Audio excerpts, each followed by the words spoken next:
Huge battle in the AFC North, and the winner between Baltimore and Cincinnati has the lead in the division through 5 weeks. Hey, how are you, folks? Jason Horowitz, NFL.com's Pat Kirwan. Glad to be with you on the NFL preview show presented by Tyson Anytizers. And Pat, could have said that about Baltimore at the beginning of the season. That wouldn't have been a huge shocker if Baltimore had the AFC North lead in Week 5.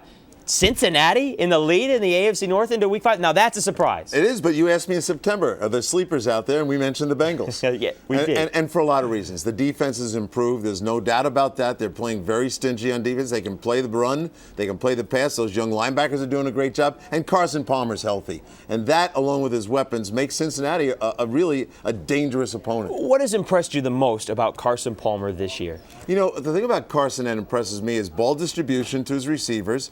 And secondly, I know the offensive tackles aren't great players, and he's avoiding sacks. But most importantly, under pressure, when the drive counts the most, late in games, he's been able to drive the football team down the field and make plays. And one of the things that's been very impressive is the fact that the last couple of weeks, it hasn't necessarily been with Cedric Benson leading the way. He's had to do it without the running game. And we talk about Cedric Benson week in, week out, and how impressive he has been. This weekend may be a struggle against Baltimore. Well, the Baltimore run defense gives up the rush at under 3 yards a carry, but they're still going to try to run the ball. They're going to try to make those people commit to that run. And if they try to get fancy in Baltimore and try to help that pass defense, because we know there's some issues back there, they want to play soft coverage and too deep all the time.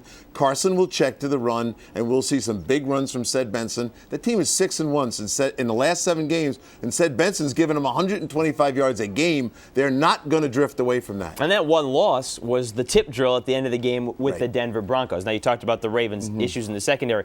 23rd in the NFL in pass defense. That's not something you're used to saying with a team that's got Ed Reed back there anchoring this secondary. Well, you watch Ed Reed now. He's got a neck issue. And the more I watch tape, the deeper he is. Yeah. So he's back 18, 19 yards sometimes trying to play a deep center field, but you can take advantage of it underneath.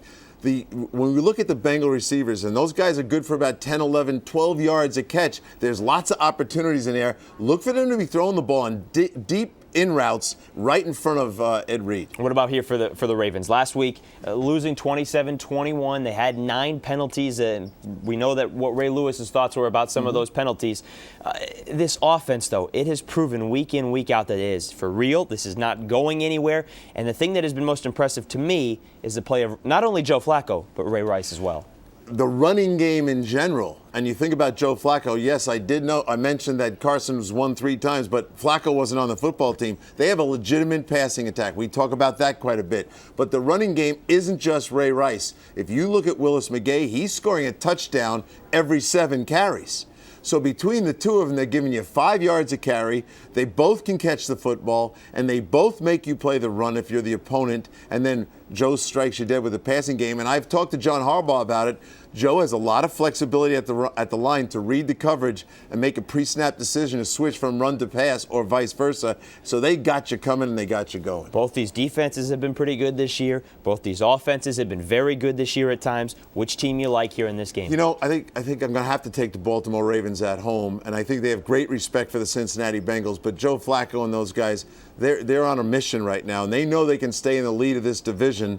And I think they're going to do that. And Cincinnati, they've been good to come back late in games, but I don't think they can catch the Ravens this time. And they also have to slow down the run, because last week, for the first time, it really started to get to them. They gave up over 120 rushing yards to Jerome Harrison last week. We'll see what Ray Rice and Willis McGahee do this week. 1 p.m. Eastern on CBS. For more on this game, stay right here with CBSSports.com. That'll do it for the NFL Preview Show, presented by Tyson Anytizers, the meaty Good Man Snack. For Pat Kirwan, I'm Jason Horowitz. Take care, folks.